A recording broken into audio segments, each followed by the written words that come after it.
yung sini ni Beste eh. Sige, have fun. Lucas, ikaw, gusto mo rin bang sumama? Cindy, may sasabihin sana ako sa'yo. Ano yun? Masaya ka ba ngayon? Siyempre ako rin masaya, no? Padantay ah. Lucas, anak, may problema ka ba? Naalala mo ako. Ano, chikas? Forma mo na kagad. Ang hirap po kasi yung kaibigan ko may gusto sa kanya. Mahirap nga yan. Eh, baka pagsimulan pa ng away niyo magkakaibigan yan. Nililigawan mo nga si Cindy. Cindy, huwag ka maniwala sa kanya. Hindi talaga ako naniniwala sa kanya. Ano? Ipagtatanggol mo si Cindy? Hindi ako matakot sa'yo ah. Ikaw ka puro forma ka lang eh. Beste. Tignan mo yun nasa ulo mo. Ano yan? Pauso?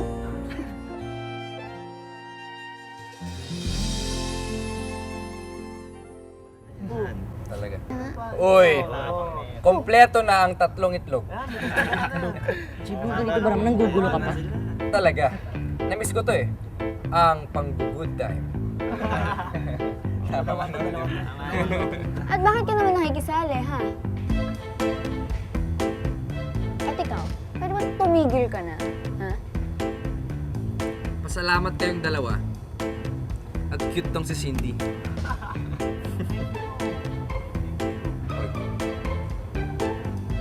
Tara pare, sibat na. Uy, sama na. Sinuwi na kayo. Beste.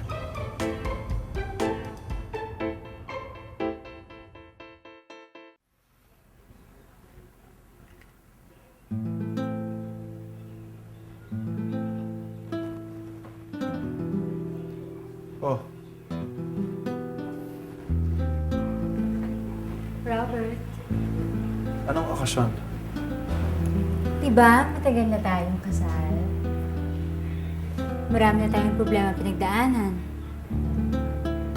Pero nalalampasan natin yon. Hindi ba okasyon yon? Ngayon mo lang ulit ginawa to. Kasi gusto ko ipaalala sa'yo na mas importante yung pagsasama natin kumpara sa kung ano pa man.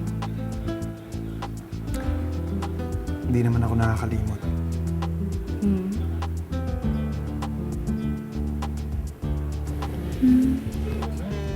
Excuse me. Love?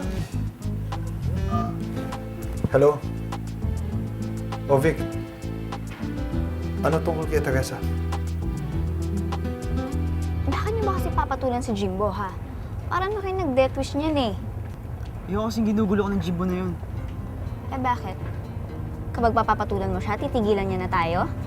Nagtanggol lang naman kita eh. Oo nga, pinagtanggol mo na nga ako. Munti ka naman mapahamak. Okay lang yun. Basta para sa'yo.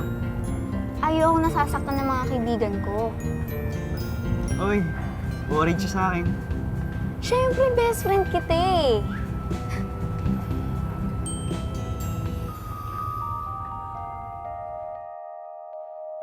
Alam mo, Vic, kalimutan mo na. Tigilan mo na ang paghahanap kay Teresa. Dahil mas kailangan ako ng asawa ko dito. Salamat na lang. Na-touch naman ako doon. Siguro naman ngayon, alam mo na kung gaano ka ka-importante sa akin.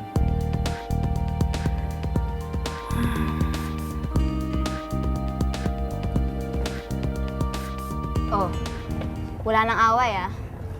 At ikaw, Lucas, huwag ka na nakikisali. Bakit?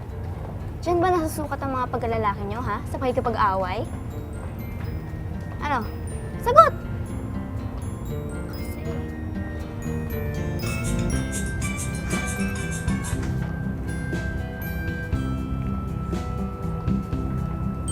Nasa baba na si Al.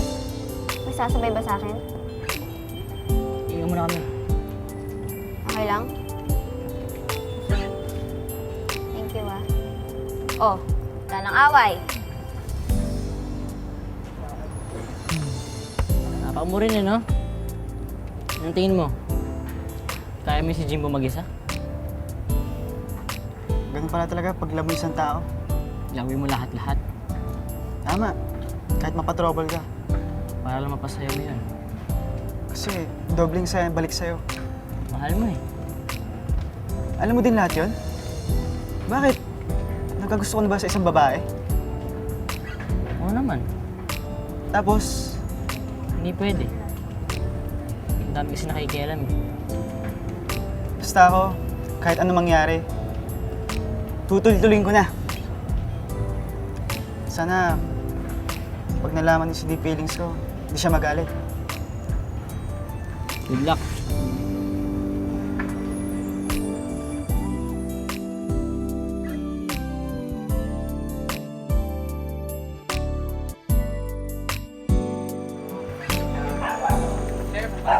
Siwa. Ma'am. Bili nga po yung logo. Salamat. Hi, sir. Thank you.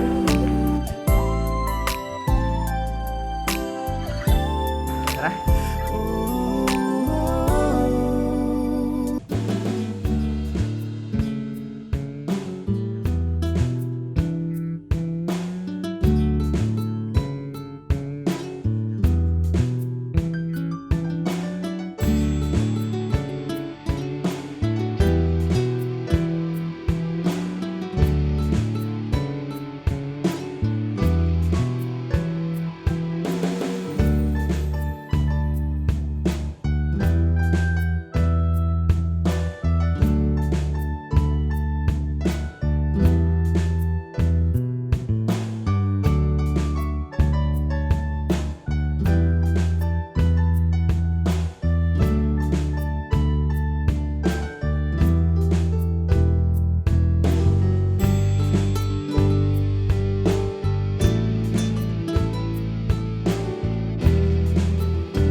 Paano napunta sa'yo yan? Nasa akin pa yung mood ring ah. Tinapon mo kaya na nainis ka kay Lucas. Akin naman talaga to eh.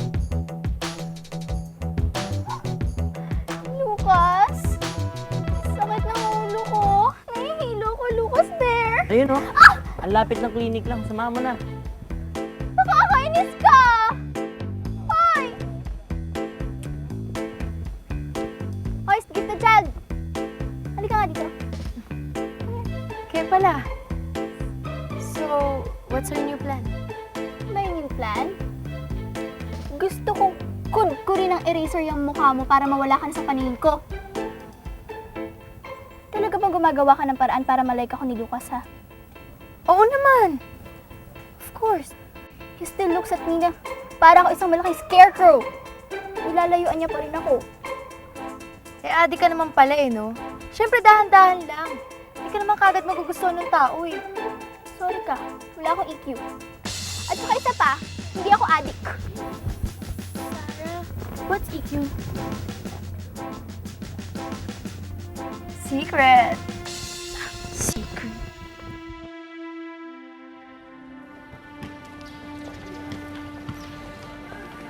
Coach, lunchtime na. May ka-lunch date ka na daw ba? Unahan ba ako? Sorry, excited. Excited! Para namang ikaw ang makaka-lunch ni Papa Coach. Grabe, bigyan ba ng meaning? Ito naman. Seriously, Ted. Halika, lunch tayo. Sorry Birds ha, pero kaka-breakfast ko lang sa kantin eh. Medyo busog pa ako. Sige. Ay, naku, laglag na naman ako. Flop! Actually, medyo na-burn ko na ata yung kinain ko eh. Tara, kain tayo? Talaga? Sige. Tara.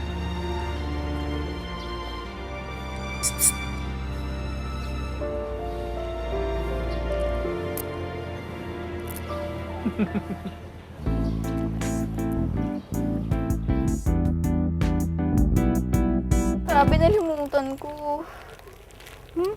Ngayon yung submission ng different kinds of stitches. Kapag-submit na ako eh. Ang galing manahin ng nanay ko, no? Uy, may napansin ka ba? Ano yun? Yung secret admirer mo, ba't hindi na nagpaparamdam? Natorpe na siguro. Siguro. Hindi siya nagbibigay ng sulat sa'yo, di ba? Baka naman takot lang yun kasi baka ibukon siya ni Natalie. Siguro. Shades! Kailan pa tayo nahanap? Nakalimutan ko ibigay sa'yo ito. Di ba ngayon sa vision mo? Ginawan mo ako ng project? Sabi mo kasi hindi ka pa nakakagawa eh. Sige, time na. Later na lang.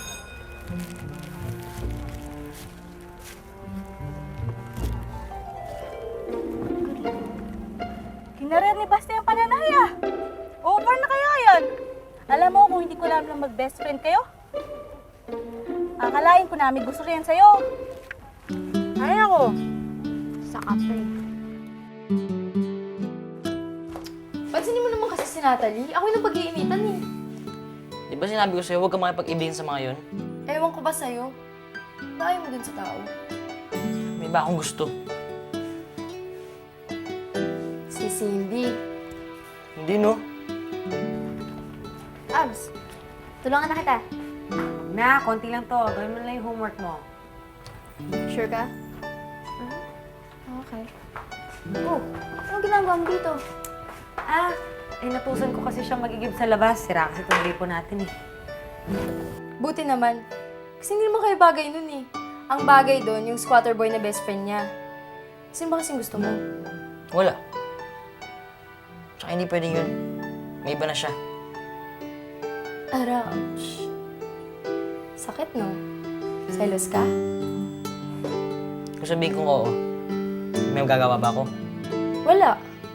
Kaya kung ako sa'yo, kay Natalie na lang ako. Kasi yun, wala naman yung pakialam sa mga love-love na ganyan. Tsaka kung ikaw, gusto mo bang magkaroon ng heartache? Sabi ni Mami, sobrang sakit daw nun. Ang sakit-sakit. Kaya ako, ayoko may love. Bakit siya yung nag-igib? Mapilit kasi itong best friend mo. Pinagbigyan ko na. Alam mo, sipag-sipag nga niya eh. Daig pang maniligaw.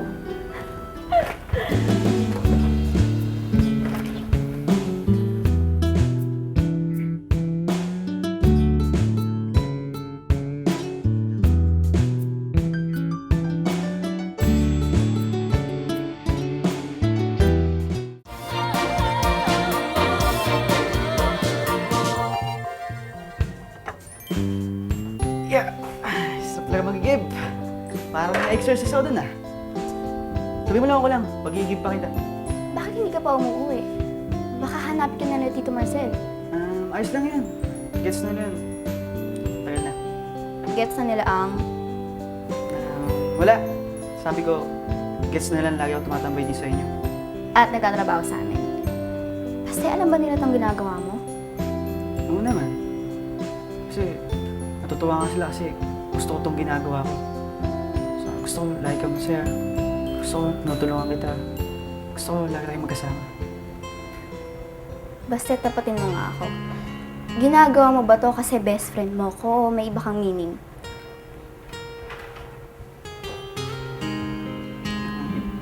Ibang meaning. Oo. Aminin mo, iba kilos mo ngayon. Dati, numero 1 kang alaskador. Tapos ngayon lahat na lang na ginagawa ko okay lang sa'yo. Mapanlait ka dati eh. Pero ngayon, lagi mo ang pinupuri. Ang tamad-tamad mo dati. Pero ngayon sobrang sipag mo. Pati yung project ko sa practical arts, kinarir mo na. Ang bait-bait mo pa eh.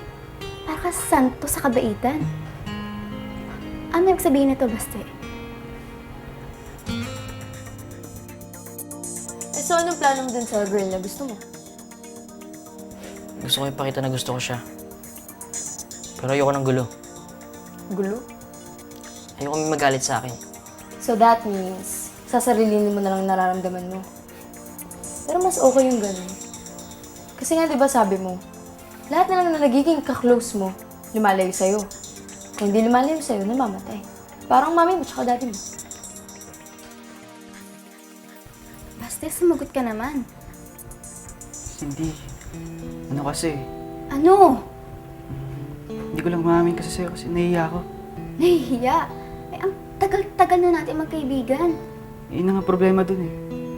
Na naging kaibigan mo ako. Hindi. Problem kasi, Kasi, wala. Kalimutan mo na yun. ang kulit mo rin eh, no? Kung may gusto kang sabihin, sabihin mo na lang. Cindy, gusto kita.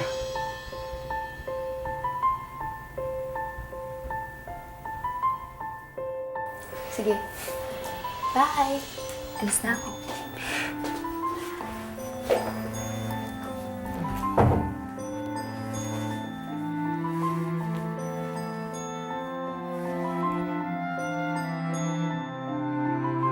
Ang tawag dyan, mood ring. Nag-iiba-iba yun ang kulay. Depende sa nararamdaman na nasusuot. Pag blue, masaya.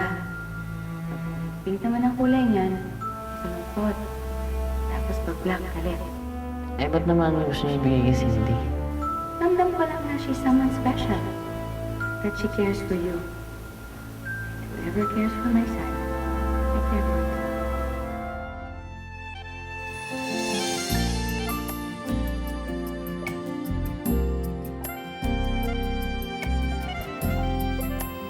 I care for her, ma. Sobra. Pero hindi ko lang kung paano papakita eh. Babahala naman. Saan? Sa harap mo. Grabe ka naman makain mo. Parang maiyak-iyak ka na eh, no? Naalala ko mama ko eh. Tsaka yung girl. Sabi kasi ni mama, pag may gusto ko sa babae, hindi pwedeng susuko ko basta-basta. Siyempre gusto mo ako. Best friend mo ako eh, di ba? Hindi ganun. Eh ano? Gusto ko lagi kita nakikita. Gusto ko lagi kita nakakasama. Kapag nandiyan ka, ang saya-saya ko. Kapag wala ka, lungkot-lungkot ko. Ngayon ko lang naramdaman to. Sabi ka ng tatay, love daw yun. Basta hindi ka na nakakatawa. Cindy, mahal kita. Kahit na isang bilang kaibigan lang. Cindy, mahal kita. Di na makatulog, di pa makakain, tag-iawat sa ilong.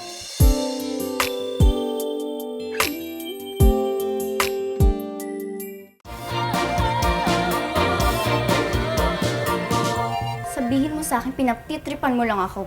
Totoo to, Sins. Promise. Mahal kita.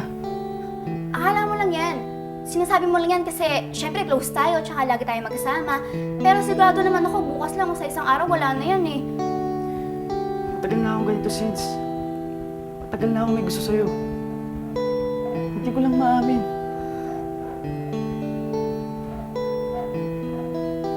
Dahil ayokong malaman mo ako naging sikat at mayroon mo. Ikaw ang secret admirer ko? Eh bakit nung nahuli kita ang sabi mo hindi kami sumulat nun? Nagpalusot lang ako niyon. Dahil hindi pa ako handa sabihin ang lahat. Pero ngayon handa na akong sabihin. Since gusto kita. Tama na! Basta tama na. Best friend kita eh. Pwede pa rin naman, di ba? Best friend, pero mahal natin isa't isa. Basta lumabas ka muna. Since, huwag kang magalit to. Pag sinabi ko lumabas ka, lumabas ka! Labas!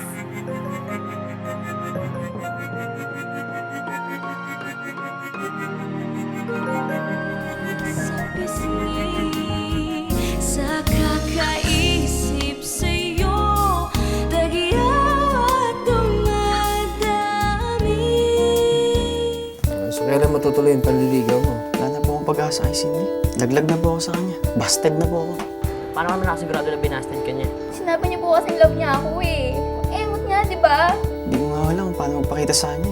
Ano ba ewan ko? Basta ayoko mo na siya makita. Ang buhay, ganyan. Parang basketball. Minsan, panalo ka, minsan, talo. Kulit mo na Paano po pag iba na yung tingin sa'yo na best friend mo? Magiging best friend niyo pa rin po ba siya? Hindi naman ganun kadali kalimutan ilang taon yung magiging magkaibigan. Kailangan niya siguro ng time para mag-isip. Ba't parang ngayon, gusto ko, pabayaan ko na lang siya. Akala ko dati kaya ko eh. Kaya ko itago sa'yo na nararamdaman ko kay Cindy. Nararamdaman ko. May gusto nga ako kay Cindy.